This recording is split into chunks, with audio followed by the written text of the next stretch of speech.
Bienvenue à tous pour un nouveau Deep Dive. On plonge aujourd'hui dans l'univers de la course à pied. Ah oui, Et plus précisément, on va parler de vitesse. Vitesso. Vous déjà demandé qui sont les personnes les plus rapides au monde. Hmm, Pas juste aujourd'hui, oui. mais de tous les temps. Ah, ça c'est une excellente question. C'est fascinant de regarder Oui. les records de vitesse et comment ils évoluent Tout à fait. à travers l'histoire. On a rassemblé des données et des faits incroyables sur les records de course à pied.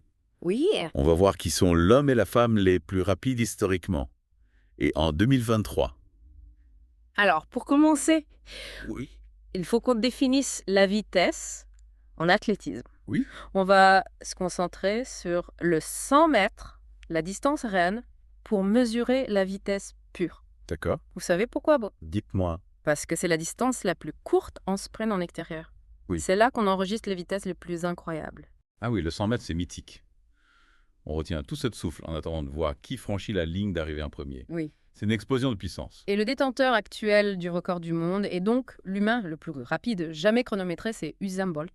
Oui. Il a réalisé un temps inimaginable de 9,58 secondes. 9,58 secondes. Oui. Difficile d'imaginer la vitesse pour arriver à un tel chrono.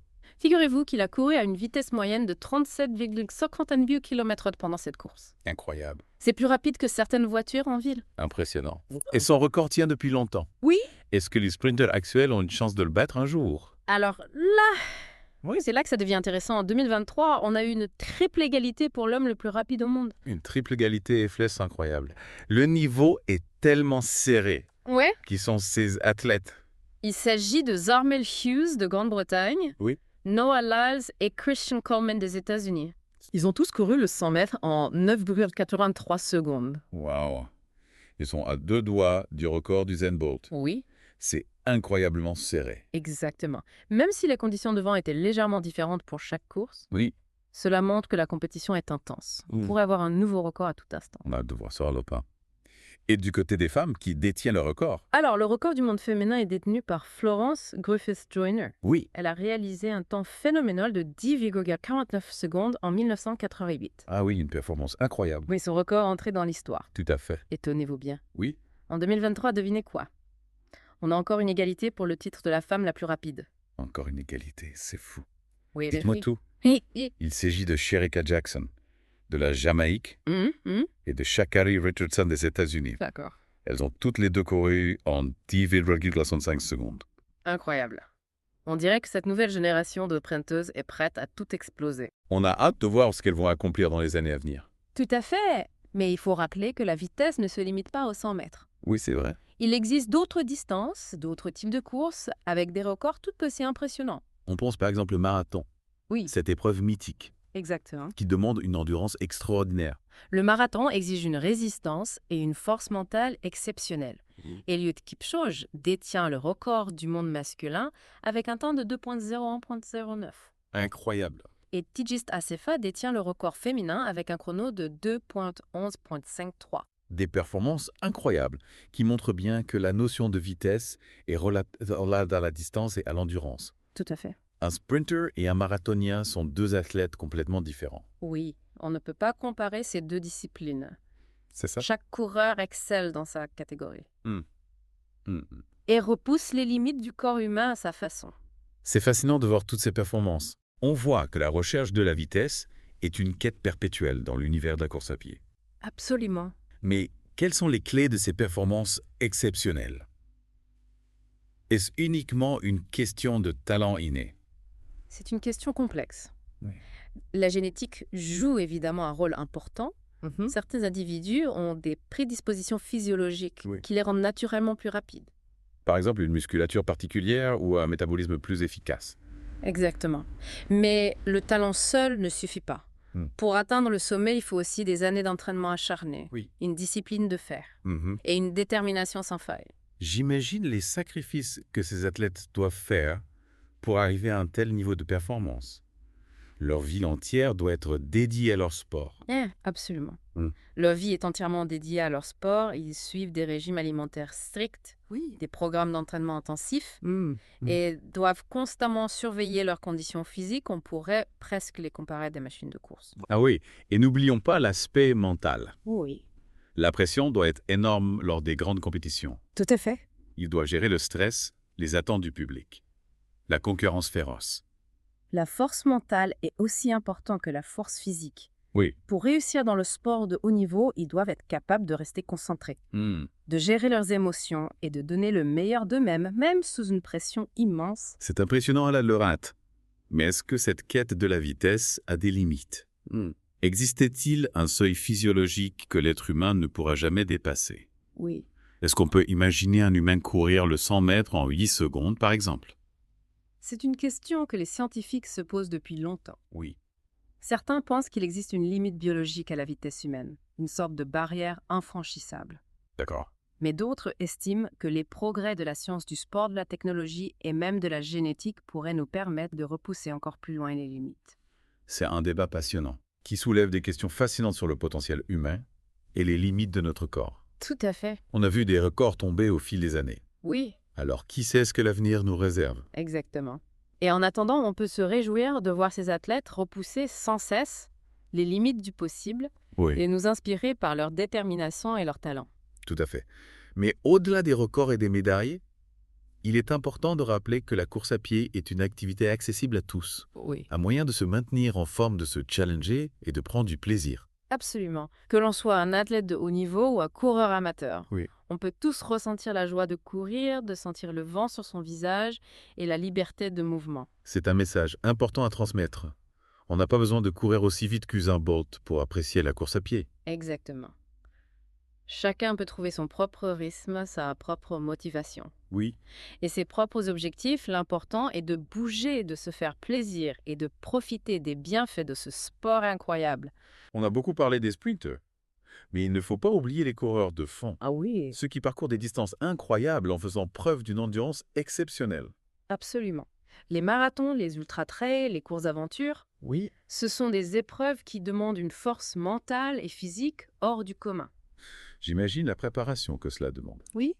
La discipline, la persévérance, on doit vraiment repousser ses limites pour arriver au bout de ces défis extrêmes. Ces coureurs ont une relation particulière avec le temps et la distance. Ils ne cherchent pas forcément la vitesse pure, Non.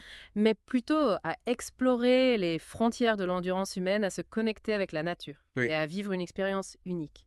Ce sont des aventuriers modernes. Ils nous inspirent par leur courage, leur détermination et leur capacité à surmonter les obstacles. Et ce qui est intéressant, c'est que la course à pied peut aussi être une activité très contemplative. Elle permet de se reconnecter à la nature, à son corps et à soi-même. Oui, on peut courir pour méditer, pour se vider la tête, pour se ressourcer et pour apprécier la beauté des paysages. La course à pied est vraiment une activité multiforme qui peut répondre à différents besoins et aspirations. Oui. On peut la pratiquer en compétition pour le plaisir, pour la santé ou pour se dépasser. Et c'est ce qui la rend si populaire et universelle. Tout à fait. On retrouve des coureurs de tous âges, de tous niveaux et de tous horizons. Et la course à pied est aussi un sport en constante évolution, de nouvelles disciplines émergent. Oui. De nouveaux défis se créent, c'est un monde en mouvement perpétuel. On pourrait encore parler des heures de la course à pied et de ses multiples facettes. Oui. Mais on a un dernier aspect à aborder aujourd'hui. Oui. Et c'est l'influence de la technologie sur ce sport. Ah oui, la technologie joue Elle joue un rôle de plus en plus important dans le monde du sport en général et dans la course à pied en particulier. Exactement. On pense aux chaussures de plus en plus performantes, aux vêtements techniques qui améliorent l'aérodynamisme, aux montres connectées, qui mesurent nos performances avec une précision incroyable. Tout à fait. Ces innovations ont permis aux athlètes de gagner en vitesse, en endurance et en efficacité. Oui. On peut dire que la technologie a révolutionné la façon dont on court aujourd'hui. Par exemple, les chaussures à plaques de carbone, on en entend beaucoup parler. Oui. Elles ont révolutionné le monde du marathon en permettant aux coureurs de gagner de précieuses minutes. C'est vrai. On a vu des records tomber les uns après les autres grâce à ces nouvelles technologies. Imaginez l'impact que cela a eu sur la performance des athlètes. C'est fascinant, mais cela soulève aussi des questions sur l'équité et l'authenticité de la performance. Est-ce que la technologie ne risque pas de prendre le pas sur le talent et l'effort humain? Oui. Est-ce qu'on n'essaie pas de se retrouver avec des courses où la technologie est plus importante que l'athlète lui-même? C'est un débat important qu'il faut mener. Certains considèrent que la technologie est une forme de dopage, qui fausse la compétition. Oui. D'autres y voient un progrès naturel D'accord. qui permet de repousser les limites du possible et d'explorer de nouveaux horizons. C'est un peu comme le débat sur les combinaisons en natation. Oui. À partir de quel moment la technologie devient-elle un avantage déloyal? Où se situe la limite entre l'innovation et la tricherie? C'est une question difficile à trancher. Il est important de trouver un équilibre entre l'innovation et la préservation de l'essence même du sport, Oui. qui repose sur l'effort, le dépassement de soi et le respect des règles. En tout cas, ce qui est sûr, c'est que la technologie va continuer à évoluer et à influencer le monde de la course à pied dans les années à venir. Oui. On peut s'attendre à des innovations encore plus surprenantes. Absolument. On peut imaginer des capteurs encore plus précis des intelligences artificielles qui personnalisent nos entraînements, des simulations virtuelles qui nous permettent de nous entraîner dans des conditions optimales. Les possibilités sont infinies. Incroyable. Hervé, on se croirait presque dans un film de science-fiction. Oui. Qui sait, peut-être un jour on verra des courses de robots contre des humains, un véritable défi entre l'homme et la machine. C'est une idée qui fait réfléchir. On entre dans une nouvelle ère où la frontière entre le réel et le virtuel s'estompe de plus en plus. Mais au-delà de toutes ces avancées technologiques, il ne faut pas oublier l'essentiel. Non. La course à pied est avant tout une activité humaine qui nous connecte à notre corps, à nos émotions et à la nature. Tout à fait. Que l'on court pour la performance, pour le plaisir ou pour la santé, l'important est de trouver sa propre motivation, de savourer chaque foulée et de vivre pleinement l'expérience de la course. Exactement. Et puis, la course à pied, c'est aussi une activité qu'on peut partager. Oui. Une passion qui rassemble des gens de tous horizons. On peut courir ensemble, se motiver mutuellement et créer des liens forts autour d'un objectif commun. C'est vrai. La course à pied est un formidable vecteur de lien social, de partage et de solidarité. C'est une activité qui nous rappelle que nous sommes tous connectés, que nous faisons partie d'une même communauté. Eh bien, on arrive à la fin de notre exploration et j'espère que vous avez apprécié ce voyage au cœur de la vitesse et de la course à pied. Oui, moi aussi, on a parlé des records des athlètes, de l'entraînement de la technologie. Hmm. On a vu à quel point la course à pied est un sport riche, complexe et en constante évolution.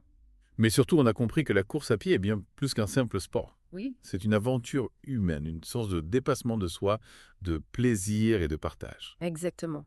C'est une activité qui nous permet de nous connecter à nous-mêmes, aux autres et au monde qui nous entoure. Alors si cette plongée vous a donné envie de chausser vos baskets et de partir à la découverte de vos propres limites, n'hésitez plus, la route est ouverte à tous et l'aventure ne fait que commencer. À bientôt pour de nouvelles explorations. Et d'ici là, bonne course à tous.